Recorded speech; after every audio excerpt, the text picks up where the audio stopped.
You got what every team in the NFL basically wants. I'm very confident in what they're doing. Winning is the ultimate currency in the NFL. That's it. There's nothing else but winning. They were confident they're going to compete, but they always knew in the back of their mind something stupid was going to happen in the last 3-4 minutes of the game. If you give me these three things all at one given time, Super Bowl contender, I could guarantee it. GM, head coach, quarterback. Lions, Terry. I'll tell you why they're different this time.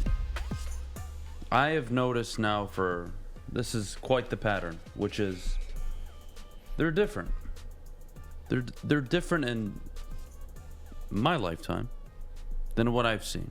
So hear me out a little bit before you. Okay, I want to hear before this. you hit me upside the head. No, I'm just going to poo-poo you, but go ahead. I think we're both bought into the idea of who Brad Holmes is, right? What he's done so far, his ability to maneuver with the salary cap. But I see three things that just stand out for me. So far, depth. When's the last time you've associated depth with the Detroit Lions? It's been a minute. 1492. Maybe not even then. The way Brad Holmes has come in to taking over a pretty pathetic roster and not only transitioned and overhauled it, but also was very conscious of the salary cap. And has now put this team in a position where the next 2, 3, 4, 5 years, they can go out and spend as they like. And they'll be able to sign their players and keep their players. So, those are two things so far that I can get behind. I think you've seen it, right? But there's one thing you don't see, but you believe it's there, and that's direction. And I think this team has a direction. I think they have an identity. And when I look at some of the best teams in the NFL, some of the better ran teams in the NFL, Baltimore, Pittsburgh, hell, even New England back in the day with Brady and Belichick. You look at Kansas City now. You look at the Bengals right now. You look at, honestly, the Rams. All these teams, they have a direction. They have an identity.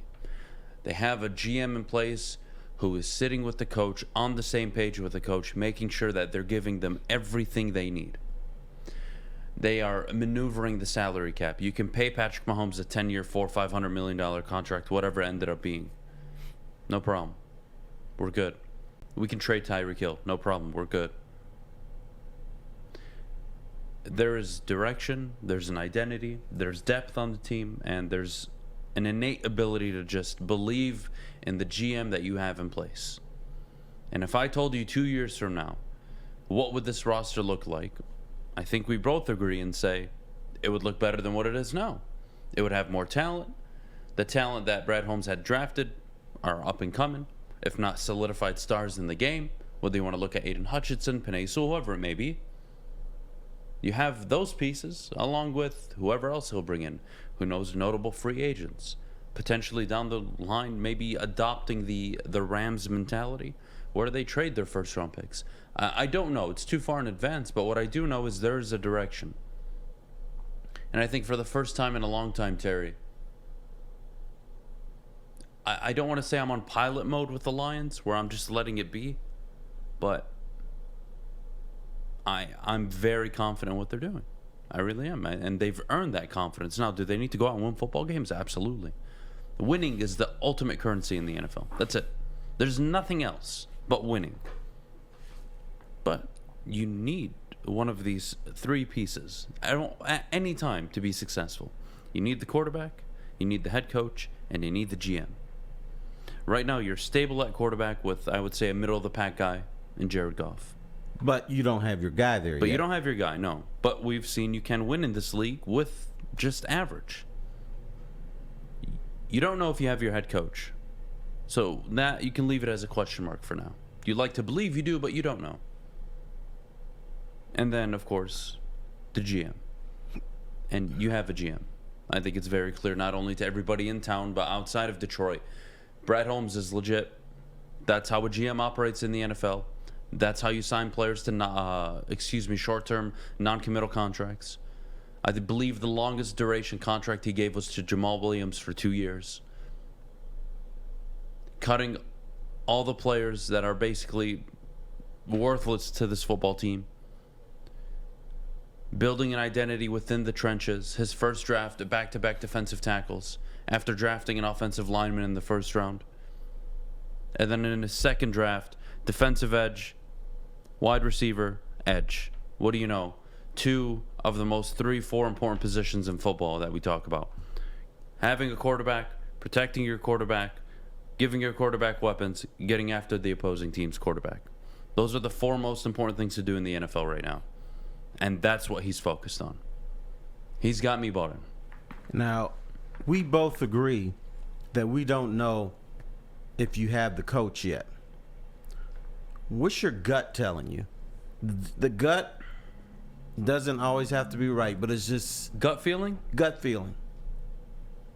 Gut feeling, I think he can replicate Jim Schwartz or Jim Caldwell. I don't know if he can be greater than that. I don't.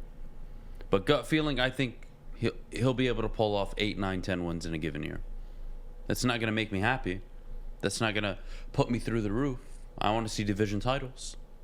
I want to see playoff wins, but I don't see him completely crashing out, if that makes sense. That's my gut feeling. Right. My gut feeling tells me Dan Campbell doesn't go out this year and go 4-13 or 5-12. I don't see it. I don't see it. Because it would go against everything they have built so far.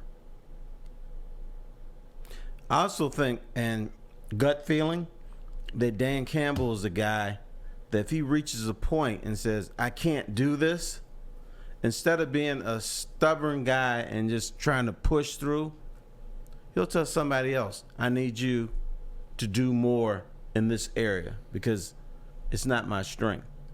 Or on the flip side, you know, bro, you're not what I thought you were. I'm not taking your title away, but I'm taking some responsibilities away.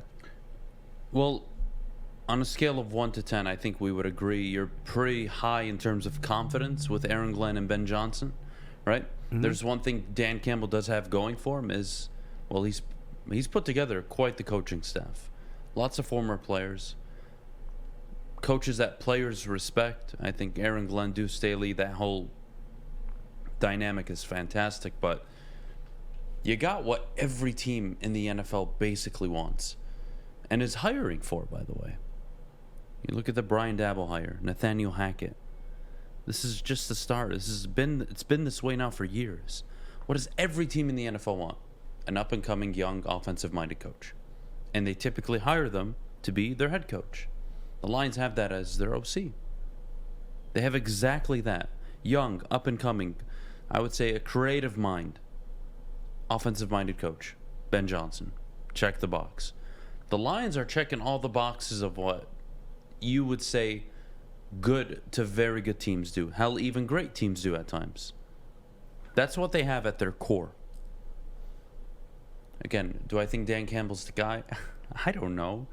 Gut feeling, I don't see him crashing out like most would expect. I don't. Right. I think the impressive thing about the Lions is this is probably the only time I can think of where they're not doing everything that the league has already tried. Because the Lions' MO was, let's get a nice older guy that's been there and done that. And meanwhile, when they do that, other teams find that LaFleur or that other great coach that the Lions could have had, but they couldn't identify that that this guy would be great. I mean, I'm still pissed. They had a young Don Shula in their organization and let him go because they couldn't identify. They had Jerry Vinicius under their watch, who went and won a Super Bowl with the Chicago Bears. They have not been able to identify the next great thing. And now I think they've got a number of people who could be the next great thing. Ben Johnson, Deuce Staley, Aaron Glenn could be the next. I mean, they've got multiple candidates that can be that. Not all of them are going to hit, but no, of course not. You got that under some your guys umbrella. are just really good coordinators, by the way. Hmm? Josh McDaniels, when he left Bill originally, went to Denver, flamed out completely. Came back, was one of the best, if not the best, offensive coordinator for a 7, 8, 10-year stretch. There are guys that are meant to be coordinators, guys that are meant to be assistants, guys that are meant to be players and coaches. And some, very few are meant to be head coaches. It's very difficult. Yeah, that's true. So you can see people like Jim Schwartz, by the way, who was a very good defensive coordinator. I would say very good. I wouldn't say elite or great, but he was one of the better ones. Didn't work out as a head coach. Okay, no problem with that. Because he couldn't keep his cool. That's a whole different problem. But whether it's Ben Johnson, Aaron Glenn, whoever moves on in the future, or if they stay in-house and they promote, who knows? But I think this is a different direction than what they've had. Different under Caldwell, different with Patricia, different with anyone prior, even Schwartz.